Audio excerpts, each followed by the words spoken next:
Hey, welcome back to the newbie schnoobie alphabet pre-module. And we have behind me a very interesting image known as this wall here is known as the Western Wall, also known as the Wailing Wall, also known in Hebrew as the Kotel, which means wall. And we've got the mosque, Golden Dome Mosque behind it, which is beautiful, but really is something that is, in my opinion, it's in the way of God's purposes. There's going to be a temple rebuilt at some point, and it needs to go right there. And it will not be an Islamic temple, it will be a Jewish temple. And so there are a lot of events still to transpire before the return of our King and Messiah Yeshua. I want to welcome you back to this series of lessons. We're going to be covering lesson number 7 today.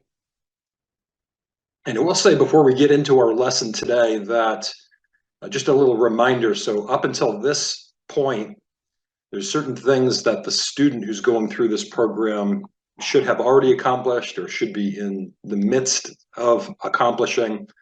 Number one, by now, you should have purchased your own set of alphabet flashcards right in this Yarash digital subscription. There are actually links to purchase both physical flashcards. And if you're more of a digitally oriented person, there's actually digital ones as well that will train you in the alphabet letters, the nikudot, all of the vowels. And that is very important, and I don't want to minimize that. So that's something that you definitely should have done. And if you haven't done it, no condemnation, just I would pause the video now and go ahead and get those ordered. And you can continue through the series. I would recommend 5 to 10 minutes a day on the flashcards. And what I have found, if people will do that faithfully every day, they can get the consonants down within usually approximately 2 weeks. The vowels will take a little bit more just because the vowels are a bit difficult, more difficult to conceptualize. The letters, the consonants look like pictures. The vowels, they're a dizzying array of dots and dashes. And so that's much harder for our brain to kind of grab a hold of the concept and remember, okay, what is that? What's the name of that? What does that do? This sort of thing. All right, so we're going to move on to the placard here. So as you see, lesson 7, we're going to be covering 4 more consonants: nun, samech, ayin, and pay. So that's quite a bit of material. But again, my goal is not to teach you the alphabet in like 200 lessons. I'm trying to keep it to approximately 16. So this program is broken into 16 lessons for the alphabet. And then once you graduate from that, you move on to 16 lessons, the 16 essential drills. And from there, we actually springboard into an intense study of the Torah, beginning in the book of Genesis with Genesis chapter 12 in the life of Avram Avinu, our father Abraham.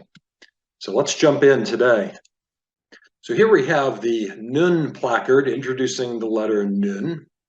Nun happens to be the 14th consonant of 22 consonants in the Hebrew alphabet. So if you look at what we have here, you'll notice there's 2 distinct shapes for this letter. So if you read with me down here, Nun is pronounced like the N in nature. And so thankfully, whoever decided to name these letters, for the most part, names them.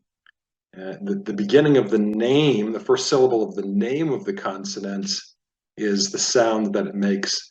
Of course, that would not apply to the 2 silent letters, Aleph and Ayin.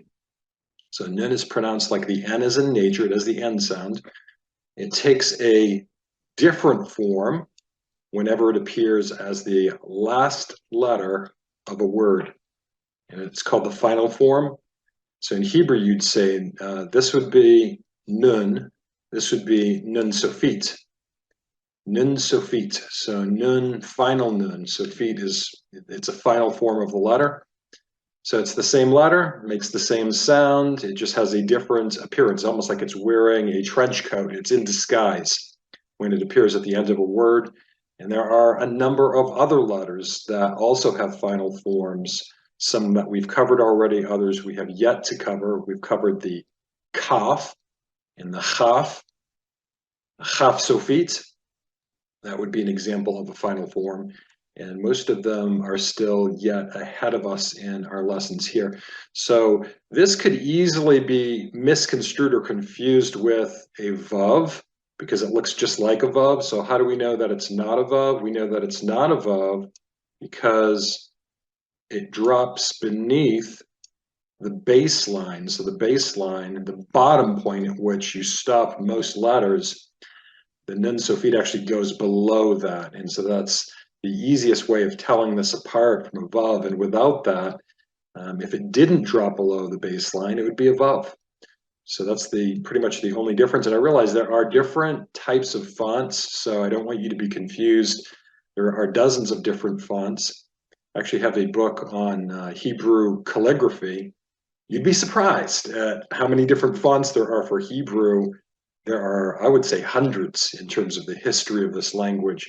And I love studying things like that. There's a tremendous beauty to these letters. And I don't really understand it because the shape of these letters, you have to understand, were not given from Mount Sinai. And so at the time of Mount Sinai, what was given was a much more archaic form, like a Proto-Hebrew form of these letters that is very different and does not look hardly at all like what we have now. And so this language, like as all languages, developed over the course of centuries, thousands of years, certainly in the time of Yeshua, in the time even before that, so the time of the Dead Sea Scrolls, the time of the Maccabees, these letters essentially came out of the Assyrian and Babylonian exile periods of time. And so I'm not going to get into just the background behind these, but just to know that, there's a background in Assyria, there's a background in Phoenicia. Some would actually call this Assyrian script. And so God somehow used that to bring that into the language. So at some point, the leaders of Judaism, I don't know the exact date of when this happened, but we can pretty much generally pinpoint it. The leaders of Judaism made a decision to come away from the archaic proto-Hebrew script and to adopt this script, and it had a lot to do with the current countries they were living in, what had become the vernacular for them, what they had become used to, what they knew how to read, what they knew how to speak. And the old form had dropped off. It had fallen away and had been essentially like fallen into disuse. So and I realize there is a revival of interest in Proto-Hebrew, but we're getting far afoot. I need to get back to our lesson so that this lesson is not too long. So let's go ahead and move on to our next placard. Okay, so we have our nun. We've got our nun sofit. Down here at the bottom, we have our tracing template. And I would like to show you exactly how to trace the nun. Very simple. So you'd start up here towards the top of the line. You'd go over, come down, come across. Over, down, across. Very simple. Really, almost all of these are quite simple. Now, what is not simple is if you study cursive, and I'm not teaching cursive just because you're not going to be confronted with cursive when you're trying to read the Hebrew Bible. It's pretty much irrelevant. Now, if you're planning on writing in Hebrew or reading cursive writing and knowing what you're reading, like you're planning on immigrating to Israel, that would be something you would have to learn. You'd have to learn cursive, and it's certainly not wrong to learn cursive, but I find that for our purposes in getting you up and running as fast as possible, cursive is not going to help you. You should be aware of it. If you want to take the time to learn the cursive alphabet, that's great, but I wouldn't do it at the expense of learning the primary things I'm teaching you in these lessons. It could easily become a distraction, and you're not going to use it, unless you're moving to Israel or you have Jewish friends and you're planning on writing to them in Hebrew. You're really not, it's of very little value. All right, next is the nun sofit. You come up slightly at an angle and then down. Real simple. Have a picture here of an ancient lamp. This would be the exact type of lamp in Yeshua's day that people would use. They're like the passage in the Gospels, don't hide your lantern under a bushel. That's what it's talking about. Don't hide one of these. Don't put it under a basket meant to hold grain. If the intention of a lit lamp is to provide light, is that going to help you by hiding it under a bushel, under a grain basket? Is that really going to help light the home? Is that going to help you read the scroll of Bereshit, of Genesis in Hebrew? No, absolutely not. And so the Hebrew, one Hebrew word for light is down here. This is pronounced ner. If you try saying that, ner. So ner is a light, and ner is actually the root of the noun, another noun. It's actually part of menorah. Menorah, men-no-ra. It's got the nun and the resh in the middle of the word menorah, and we probably all know what a menorah is. There's a seven-branch menorah called the temple menorah, reminiscent of the 7 days of the week, and also reminiscent of the number 7, meaning perfection in Scripture, represents God and His nature. And then we have the Chanukiah menorah, which has 9 branches, 8 branches, and then a 9th that's raised above the rest for the servant candle. And we would utilize the Chanukiah during the festival of Hanukkah in the fall. Let's move on to our next letter. Okay, next letter is pronounced Samech. So it's got that hard CH pronounced from the back of the throat like a chet, a chaf. Samech, so it's not Samech. By the way, there's no CH sound in the Hebrew language, so that's usually you can tell if someone's trying to impress people by quoting or reading or citing Hebrew words from the Bible, and they use the ACH sound in what they're saying, that instantly will give them away that they don't know a stitch of Hebrew. They don't even know the alphabet. So we don't want to be pronouncing Hebrew words with a CH sound. So when you see a CH in the transliteration, it is from the back of the throat.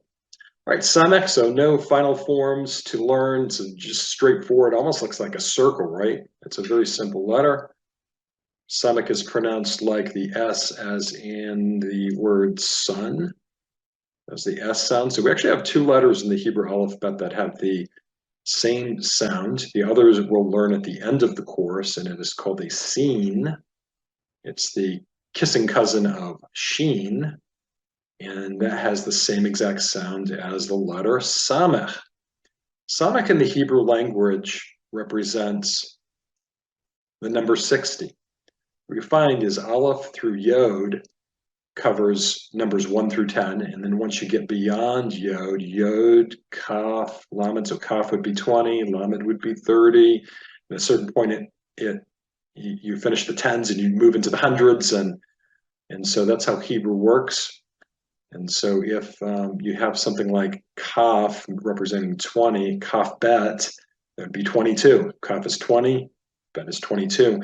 So an authentic Hebrew Bible would be numbered not with Arabic/English numbers, but they would be numbered with Hebrew consonants, which represent numbers. And that's something that took me a bit to get used to, because no one had ever educated me on this when I was in first-year Hebrew class way back when.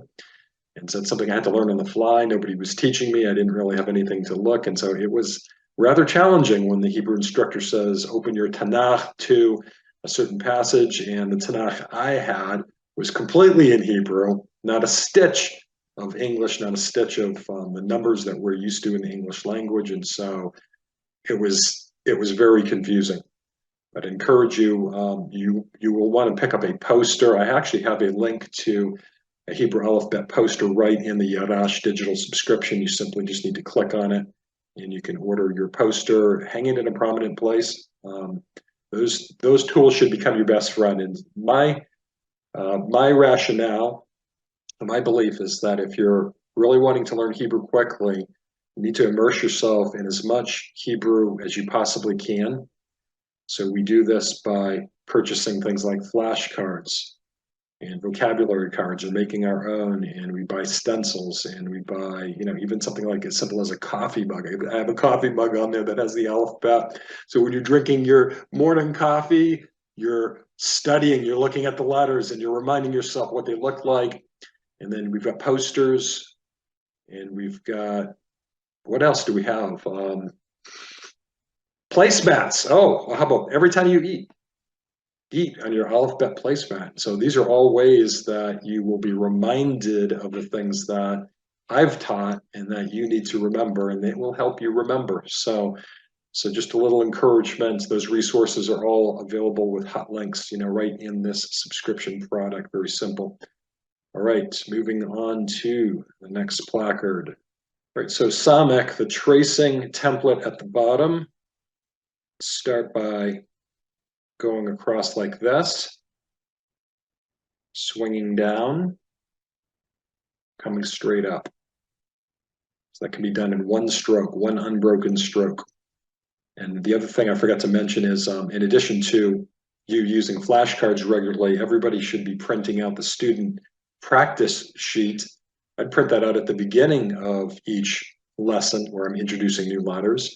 And so that while I am showing you how to trace it, you can actually pause the video and you have your copies, your tablature sheets, and you can be tracing the Samech. Right after I do it, you can do it, and then you can fill a couple of lines worth of practicing the Samech. And again, just to clarify, so this is not cursive. This is kind of like, I would call it mock block script. So it's not even something that's generally used in Israel today, but for biblical Hebrew, it's a common practice to teach students how to do it this way, because the shape of these mock letters, it closely resembles the shape of the Samech, or of all the letters, I would say, in biblical Hebrew. And so it will help you memorize them. But after you've memorized them, it just it depends on the person. Some people like to continue writing in this. I do not, and I was taught not to do it just because it will be of no value to people who read written things in Hebrew, because they're used to reading cursive. But it may be of some personal value, or even value to people in your study group if other people are doing it as well. So I just wanted to make that clear. Okay, we have a picture here. So this picture is connected to the exciting festival that ends the biblical festival season. This is known as the Feast of Tabernacles. In Hebrew, you would call sukkot. Sukkah is a booth. Sukkot would be booths. And so that is a feminine gendered noun in Hebrew. And a booth is a temporary dwelling. They have palm fronds, date palms usually on the top, and they really make it nice. They dress it up. They put decorations, and they get a table in there, and they eat all of their meals, and the religious Jews will actually sleep in the sukkah for the period of a little over a week during the festival of Sukkot. So I have here the word in Hebrew, sukkah, sukkah. So we have Samech, of a kibbutz that says u, su, kaf that has the ka sound, kumates has the ah sound, and then hey. Two-syllabled word.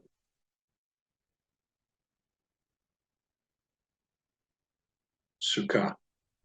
Sukkah. All right, let's move on to our next letter.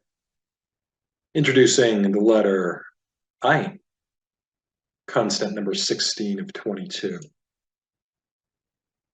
Read with me. At the bottom, Ayin is the second of two silent letters, along with the Aleph. Very important, because these, you'll have to memorize the name of them, but they don't make any sound. And so the sound that they will make will be the vowel that appears beneath them. So let's say if the vowel is a sikol,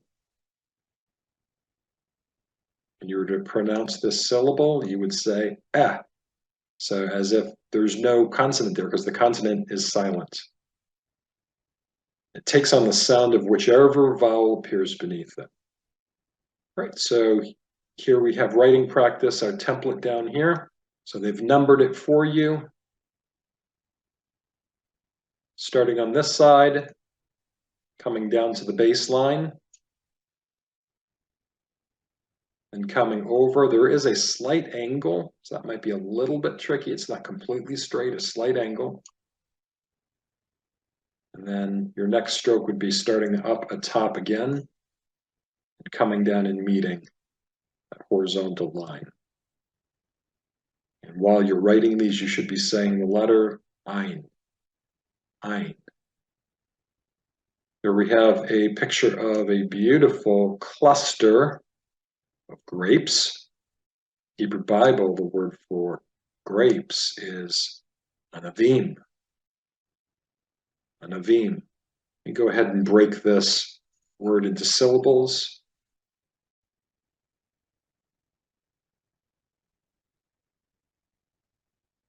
Three-syllable word, anavim. I realize we have some other things down here that you are not yet familiar with that we're going to be covering. I won't get into that now, but the word is pronounced anavim. Okay, let's move on to our next slide. The final letter we're going to cover today in our lesson, introducing the letter Pe. And Pe, you have to understand, has two ways that it can be vocalized. When it has the dagesh, right here, has the dagesh, it has a hard P sound, as in the English word pen. Without the dagesh, it is pronounced like an F, as in the English word fan. And there's also a final form. That final form can also have a dagesh or not. Usually it does not have the dagesh, so it has the F sound. And this is the shape of, it represents a shepherd's staff in ancient times. So same letter. If Pe is at the beginning or in the middle of a word, it comes in this form. And then when it appears at the end of a word, it'll have the sofit, the final form. It looks like a shepherd's staff and is pronounced. It'll always be pronounced either P or F. You need to determine that based on the dot. So we'll learn that. And that is, there's certain things that you need to spend a little bit more time on and that tend to confuse the new student, and this is one of them. So the first is that Pe has two different sounds, depending on whether there's a dagesh or not. That's the first thing that can be confusing. The second thing that can be confusing is Pe is one of the letters that actually has a final form, a sofit form, and that looks completely different. Not completely different. It's almost like you took the traditional Pe and this baseline, you kind of bent it to the right if it was flexible and bendable, and then you formed a staff out of it. Yeah, so it's not entirely different. It's actually quite similar. Okay, next slide. Okay, I have some tracing templates here at the bottom. So let's start with the letter Pe. So we're going to start at the top like you would a kaf, and we're going to go across, and with an unbroken stroke go down, and with an unbroken stroke come over. And we're going to lift our pen from the paper, start at the top again, and come down to about the middle, and then over to the right to about the middle of the letter. 1, 2, 3, 4, 5 different parts to the Pe. Again, just to clarify, because the letter in the tracing template does not have a dagesh, technically that would be Fe, even though you'll see down here below they're calling it Pe. Technically, it's Fe. I'm very technical because I tend to be more of an analyst. All right, so let's look at some of the other things. Oh yeah, that's right. Need to trace the Fe sofit, final Fe. Again, starting at top, coming all the way down Notice it's below the baseline. So that's important. You want to memorize which letters come below the baseline so that your eye will catch them so you're ready for them when you're confronted with it in the text when you're reading. Down and over, just like the regular pay. Have a picture here of a mouth. So in Hebrew, the word for mouth is pay. Pay. Now this vowel underneath here, this sigol, it's one of those vowels that can be pronounced two different ways. And because that vowel tends to be pronounced in modern Hebrew as an A and not as an A, that has bled over into biblical Hebrew, but originally they had different sounds. So biblical Hebrew, that the vowel right here called the segol, it says A, but in some cases it is pronounced in biblical Hebrew words with an A sound. So you'll just have to get used to that based on a case-by-case basis. So it is pay. It has an A sound, even though you learn segol as having an A sound. Just be aware it can in fact have the sound of A from time to time, pretty common.